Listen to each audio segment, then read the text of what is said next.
Hey guys, I just wanted to pop on and kind of go over some of your research papers.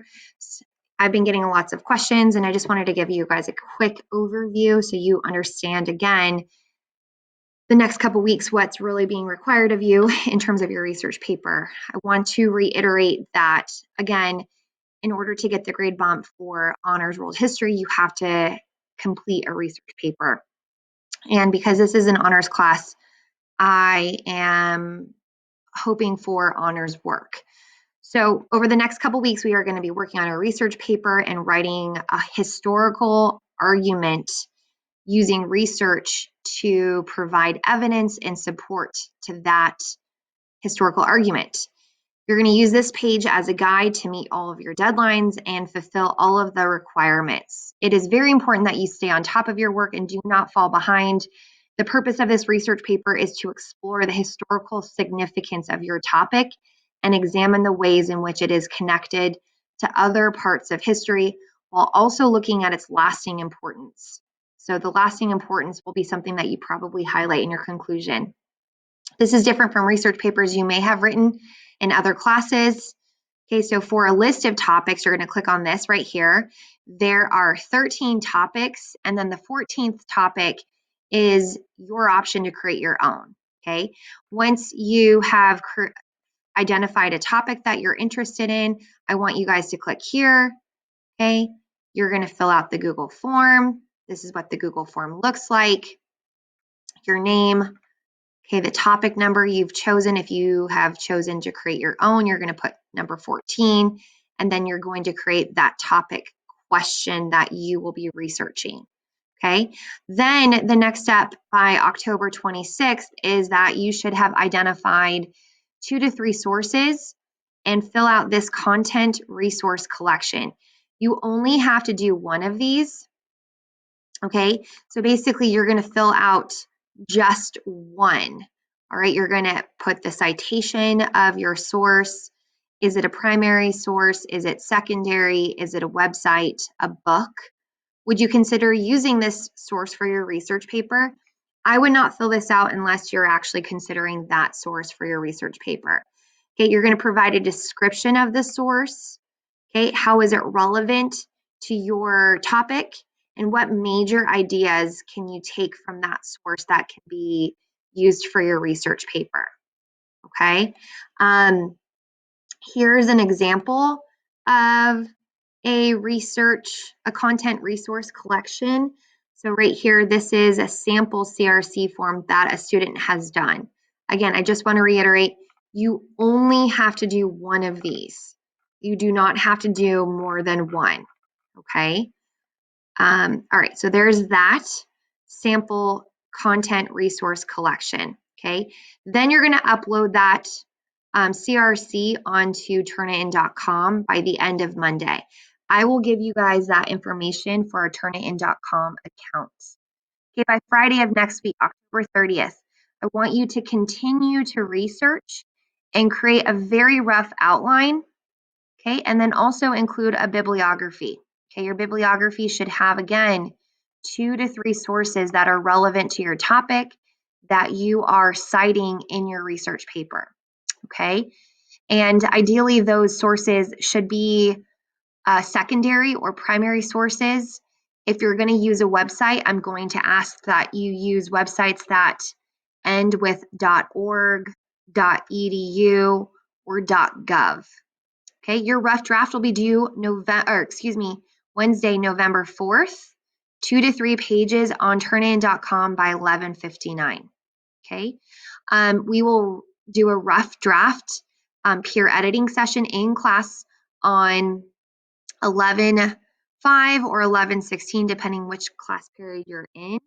You will share your research paper with one other student, and they will do a comprehensive peer editing of your paper. Okay, your final draft will be due Monday, November 9th. Okay, when you're looking at specific specifications for your paper, these are the things I'm going to ask that you have included: 2 to 3 typed pages, double spaced, Times New Roman, 12 font, 1-inch margins. Include the page numbers include your works cited or your bibliography at the very end of your paper. Okay, you're going to use MLA citations if you're wanting more information about MLA citations. You're going to click here on this website. This will give you guys the proper guidance in terms of formatting if you're doing in-text citations or you're adding it into your works cited or your bibliography page. Okay, here are some great resources for you guys to research. The Livermore Library is great because you can just go ahead and request specific books, and then you can go there and pick it up. Miss McGowan, who is our library tech, has a great database here on the website for you guys to actually research. Then there's also EBSCO, which is another great source for you guys to research and get some solid resources for your paper. Okay, formatting. Here, click here for kind of the MLA formatting guide. Okay, this is what your bibliography would look like once you have cited your work. Okay, here are the different topics.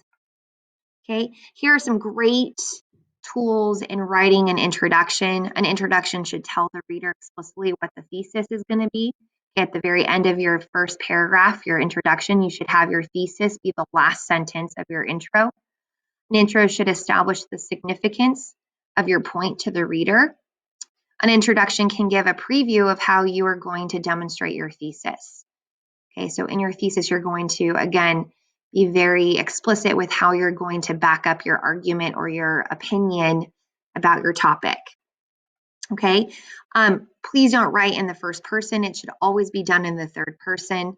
Okay, your introduction should not be a place to introduce background or factual information. Don't make it a book report. Your introduction shouldn't be very long. I know some English teachers ask that you write your introduction and have it be more than a page. Not for this research paper. It should be anywhere from, I'm going to say, 5 to 7 sentences max. Don't start your introduction with a dictionary definition. That's very cliche. Don't start out with a grand generalization. Don't start out with a rhetorical question. Okay, and then here's what a sample introduction could look like. Okay, your conclusion. Your conclusion should definitely stress the importance of your thesis statement. Give the essay a sense of completeness. Leave a final impression on the reader. Okay, here are some suggestions for you to follow. Again, here is a sample conclusion. Using citations, here are some great examples on how to do citations. You're not going to want to use footnotes. So just skip over this part. I'm going to go ahead and strike this through. Because you're using MLA, you're not going to use footnotes. I don't know how to strike that through. Okay, so if we were doing, let's say, Chicago or some other type of citation system, you would include footnotes at the very end of your paper. Okay, using quotes, certainly I want you guys to paraphrase, but then also at the very end of that paraphrasing information, you're going to give that author credit. Okay, if you want to use quotes, don't go quote crazy, quote only the important aspects of the information. Okay, here's what a sample outline would look like. Okay, and then here's the rubric, and for some reason it's cut off here, but you can certainly manipulate the page so you can see the entire rubric. All right, I'm going to go ahead and post this on Schoology so you guys have access to this. Obviously, if you have questions, you can go ahead and reach out to me and we can meet during support.